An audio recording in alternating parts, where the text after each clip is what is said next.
Okay. Hello. Thanks everybody for. I would say thanks everybody for staying, but I know some of you have to stay because you're on a coach. But it's still nice to feel that you're staying anyway. Thanks for not finding somewhere to hide. What I'm going to be talking. This is the last talk, isn't it? And we've seen a lot of equations, so I'll try and keep. Well, there's hardly any equations on this. This is just sort of a rant. Right, so if you'd like to think of me as some sort of preacher or something to tell you what to do, then and respond. You know, if you want to say amen at any time, then that will go down well, right?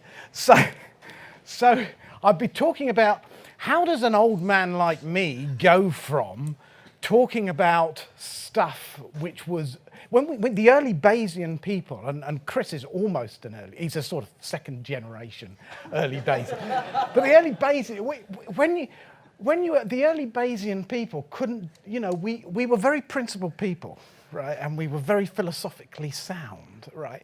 Unfortunately, we couldn't do anything. Right? But there was a sort of level of purity associated with that. And it meant to say you certainly went to conferences which had a lot of beer and a lot of interesting people talking about philosophy.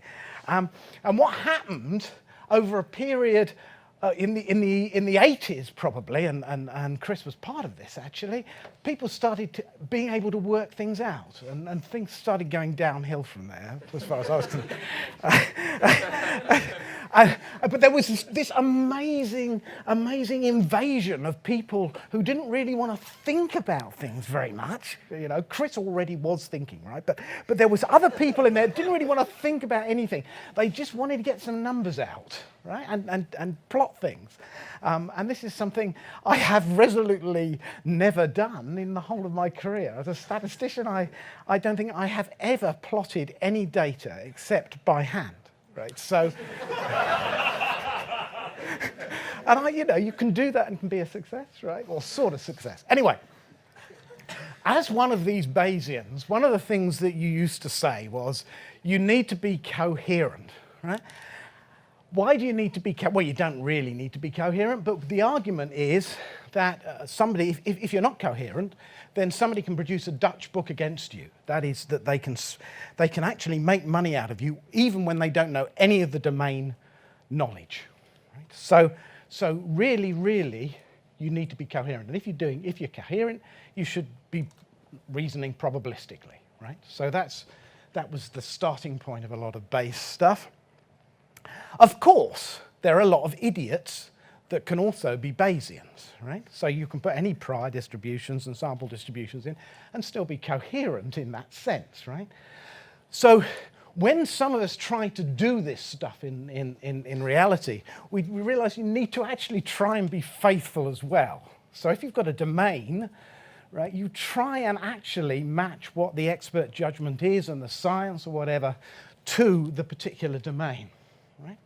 So you try and make it faithful, and as I've done a lot of decision support for people, and one of the things you have to have within the system is, if you're going to put prior information in the system, make sure that is faithful to the domain, right?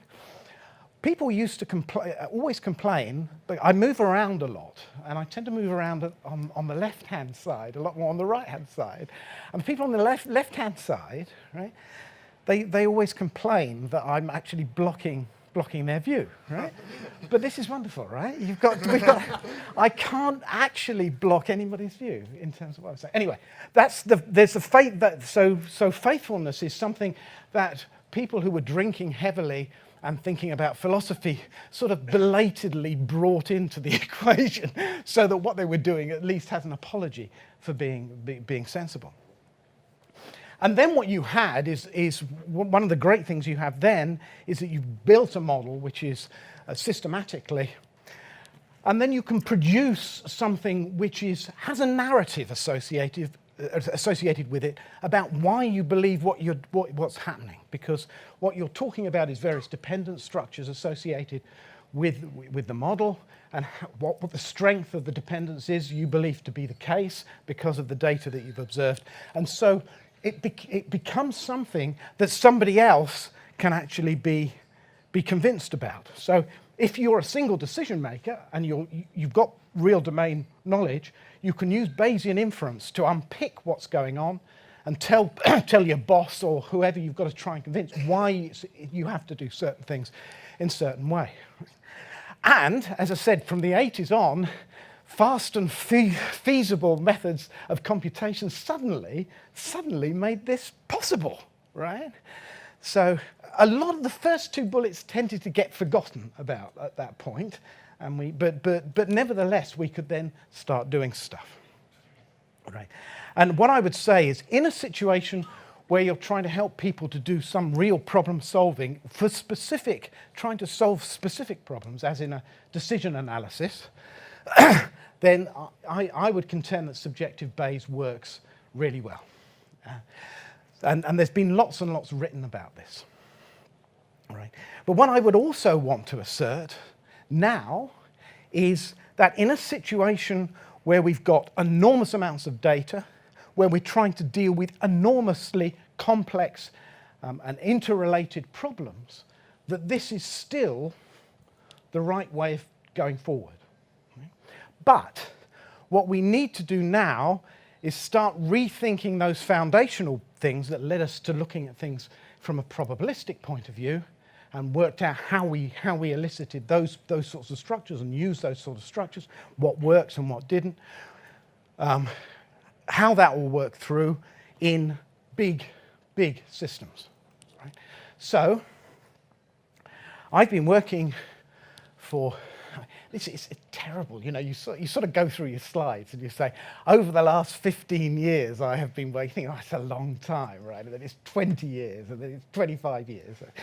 This is 25, I have now 25 years looking at how you try and do uncertain inference. 30 years, thank you for that. Well, you've done it for 35, Simon, so...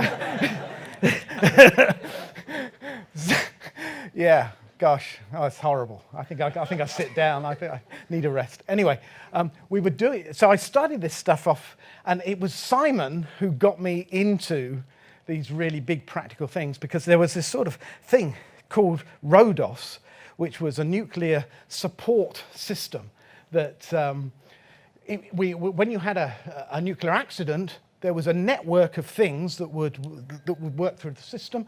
And what you were trying to do is give real-time decision support to these nuclear power stations when they release nuclear waste into to evacuate people and that sort of thing.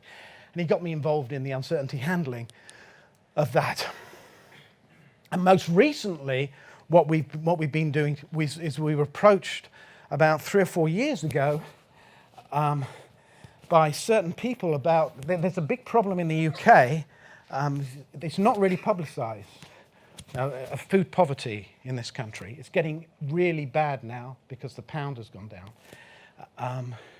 Something, before the pound went down last time, we found, I was talking to somebody from the food banks a couple of weeks ago around Coventry, and they said another 2,000 households were going to not be able to feed themselves now, because the food is hiked up because of the price, because of the pound going down, and things are getting a bit nasty, right? So we were asked a few years ago, anyway, to look at the feasibility of building up decision support systems to help local councils to try. I mean, they haven't got much money now, but use whatever small amount of money they have to try and ameliorate this level of poverty that's now pretty prevalent in most large cities in this country, right, and getting worse. So we have that sort of big system that we're talking about, and if you're talking about food, for example, you've got a whole string of things that you have to worry about. Right? So first of all, there is the food production elements of things, and then there's the export. If you're talking about the UK, you're talking about then you've got the supply chain models associated with that, and the distribution of that stuff into the supermarkets. And then you've got the links between whether people can get to the supermarkets, have they got enough money, so you've got the economy to inform what might be good ways in which you can make it a bit easier for people in terms of getting food that they can afford to them, right? So this is the type of big Bayesian inference that I'm talking about, and this is joint work with Simon from a long, long time ago, a guy called Manuele Leonelli, Martin Barons, and Sophia Wright, who will be giving the second half of this talk. No, I've not.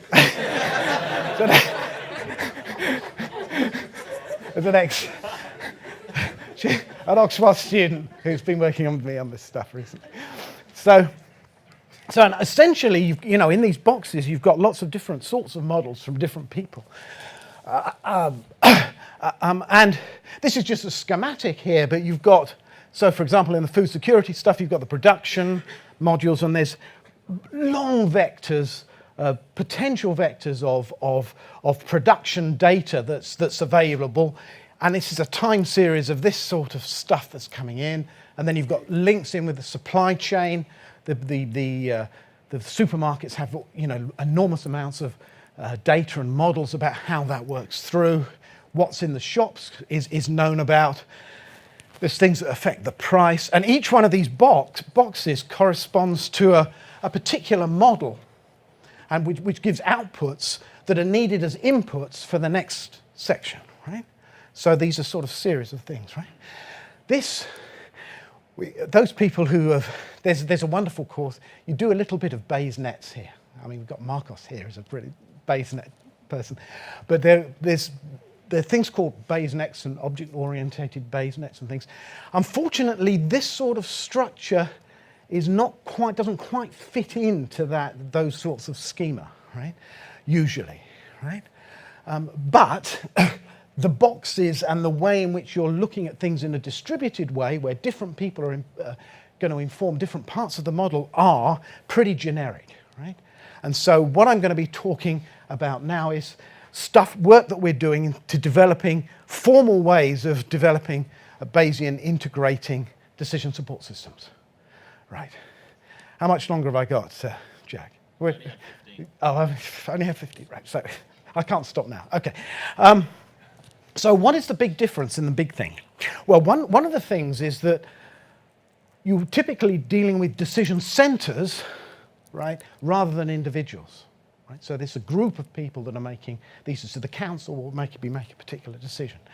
And so the sort of thing you're looking for is giving people support in their decisions, and the group to support in decisions rather than instructions. Right? One of the good things associated with thinking about these things in terms of ameliorating food poverty or something like that, or getting people safe after a nuclear accident, is the fact that there are a few attributes associated with what you're really interested in. In the nuclear, there's the health of the people concerned, and this is health, not only the direct effects, but more people, I think, are still the case, Simon, isn't it? That more people died from being evacuated, from the stress associated with the evacuation than actual radiation in Chernobyl. So there are sort of indirect things associated with health as well. There's a public acceptability. If you sort of evacuate certain people into another country, you don't want to start a war, right? So there's that sort of element. And then there's the cost of those things. And with the food poverty, the sorts of things that the council are really worried about are general measures of health. There's a vector of health measures. Education, the children don't do as well at school if they're not fed properly, so there's things associated with education. Of course, the effects there you're measuring are on children, so it's a particular part of the demography. Social unrest is another thing. We're getting to a point where the police services are worried that there might be food riots at some point in the coming years because there isn't enough food, right? In some places. Right? So this is a small probability event, but it would have dramatic consequences. So they're worried about that, right? And then there's cost. And one of the issues associated with all this sort of stuff is that, as a Bayesian, if you're just doing a single Bayesian thing, you produce a probability distribution in a careful way, and you use that probability distribution, right?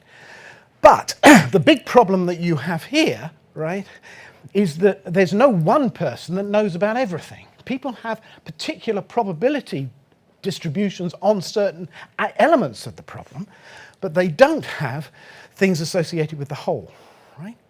So what this means to say is things are necessarily distributed, right?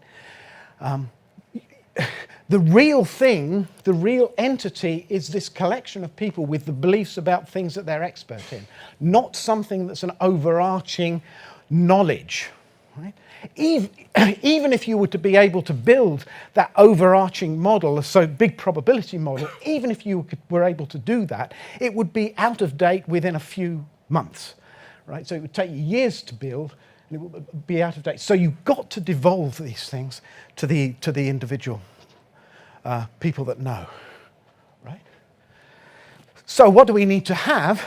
Well, first of all, we need to have an agreed framework which describes the overall process of the food, a bit like those pictures that I've been talking about, a bit expanded out. We need things to be distributed in the sense that beliefs have to be given by the experts concerned and sort of match what's going on in a sensible way so that you can produce the probability distribution that you need from a simple algorithm that will do it. And then you need to find algorithms, right, propagation algorithms in Bayes nets, to draw all these things together and make the forecasts of the things that you're interested in, namely what the effect on your expected utility is going to be given various decisions that you might make in the system on that smaller vector of variables, right? And we also need to have this as defensible, because if you take an action and somebody criticizes you, you need to be able to say why you did what you did, right? And this is, remember, a joint thing, so you're going to have a system which allows the people that gave you certain judgments to explain those judgments in a way which is integrated. And of course, everything in both of these systems, the systems are highly dynamic, right? Whether it's a nuclear crisis or some food crisis, things have knock-on effects, so these are dynamic processes. Right. So, where do we go? Well, many years ago, I used to look at Bayes nets, right? And this is a Bayes net. For those people who haven't seen a Bayes net, right? This is a Bayes net, right? So you're not interested in big systems, but you've learned about a Bayes net, right? So here we have.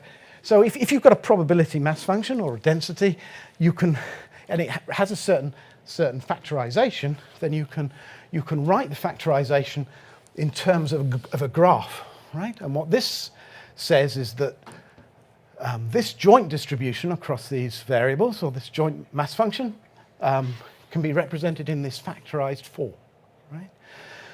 So you've got u and v independent of each other, and then y just dependent on x, and z just dependent on x and y, right? So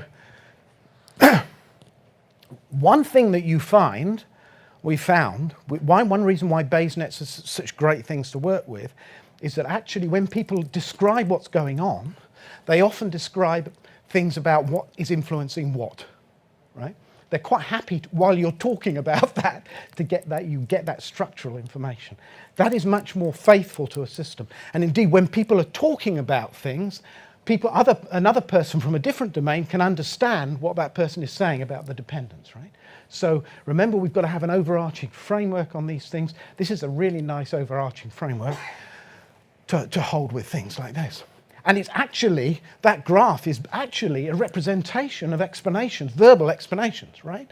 So for example, the fact, one thing I can say about this bit of the thing, which is corresponding to that, right, is just to say, right, once x is known, these two variables, if you were given the values of those variables, they wouldn't tell you anything about anything more about why that was useful, right? So I can put that in language. Would that be the case or not? Right? And you can elicit these things via language. Okay? So that's your Bayes net. Very nice, right? And then you can, after that event, you can put the probabilities in once you've agreed the structural form. And that's what we do with Bayes nets. Right? Now, if you're a Bayesian, right, you think of probabilities as random variables. Right? So these probabilities here are either vectors they're either, if it's a mass function, they're just vectors of various probabilities, right? Or if things are continuous, these are random functions, right? But either way, they're random quantities, right? And one of the things that we do as Bayesians often is to make an assumption called local and global independence, which essentially says that all these probabilities a priori are mutually independent of each other, right? Those vectors are independent of each other. Why is that a good idea? Well, what you find is if I just observed lots of a sample across these things of u, v, x, y, and z, if you just observe that sample and you looked at the likelihood, you find the likelihood separated nicely, and so the posterior distributions also were independent. So that was an enduring aspect of what's going on, right? So if you can think of these different panels, one person giving you u, one panel giving you v, one panel looking at x, and doing the updating, right?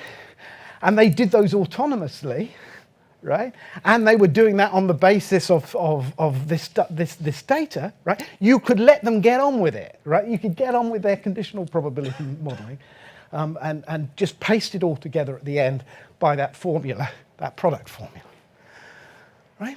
So, of course, things aren't like I'm just describing, aren't like this, right? This is bloody easy, right? These are 5 variables, discrete variables. That's very simple, right?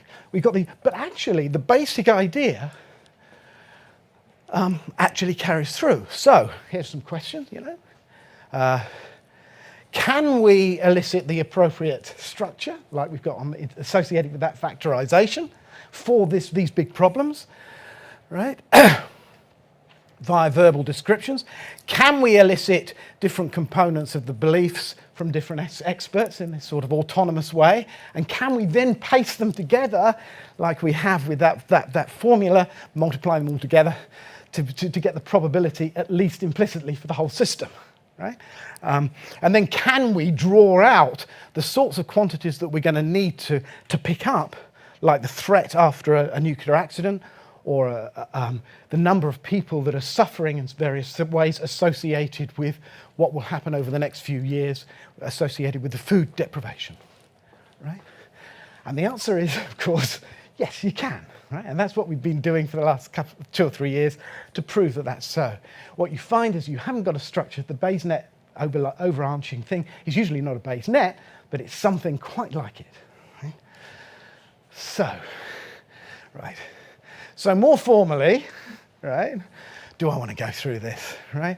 So the way you think, if we want to think about this formally, you have this thing I call a super-Bayesian, and this is the person who's in charge of everything, right, who can't actually calculate the whole probability distribution autonomously or anything, right? There's an agreed framework, which is common knowledge to everybody, which is going to be something like that Bayes net, right, but some other system. And things like MDMs, various sorts of emulators, DBNs can make up each one of those components in the system. So each component is an enormous thing, and then we're patching it all together. And then the super-Bayesian finds their belief by taking a function of what they're given as inputs, and that would be the thing that they want to use. All right? And that is going to be owned by everybody. Right? So that's what we're looking for. So how do we justify that sort of thing? Now this is where This is where it sort of. So this is the sort of theorem that you can prove associated with these things, just shows I'm a bit of a nerd, right? So you have I0 corresponds to the common knowledge associated with, that's what everybody agrees is true. 5, oh shit.